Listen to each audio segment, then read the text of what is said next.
এশিয়ার দুইটি মুসলিম প্রধান দেশ বাংলাদেশ এবং পাকিস্তান। আপনি কি জানেন এই দেশ দুইটির মধ্যে কোন দেশটি সবচেয়ে উন্নত? যদি না জেনে থাকেন ভিডিওটি দেখার অনুরোধ রইল। এই দুই দেশের আয়তন এবং জনসংখ্যা।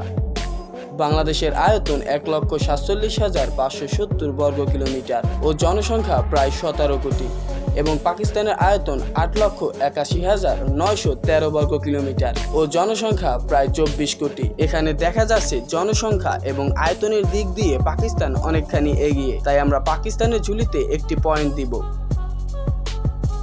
অর্থনীতি ও জিডিপি। বাংলাদেশের জিডিপি $৪৬০ বিলিয়ন ও পাকিস্তানের জিডিপি $৩৪০ বিলিয়ন।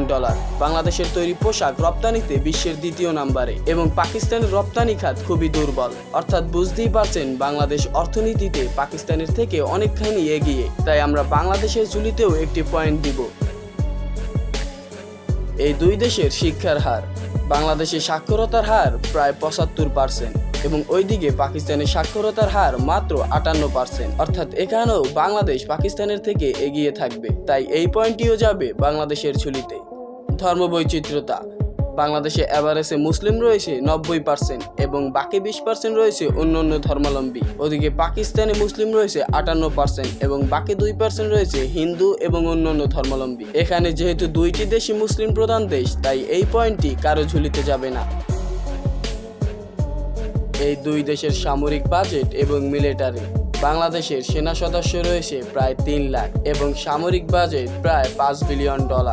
অন্যদিকে পাকিস্তানের সেনা সদস্য রয়েছে প্রায় ৭ লাখ এবং সামরিক বাজেট প্রায় $11 বিলিয়ন। অর্থাৎ সামরিক শক্তিতে পাকিস্তান অনেকখানি এগিয়ে, তাই এই পয়েন্টটিও যাবে পাকিস্তানের ঝুলিতে। এখন যদি আমরা পয়েন্টের দিকে খেয়াল করি তাহলে দেখা যাবে দুই দেশেরই সমান পয়েন্ট, অর্থাৎ কেউ অর্থনীতিতে এগিয়ে আবার কেউ সামরিক শক্তিতে এগিয়ে।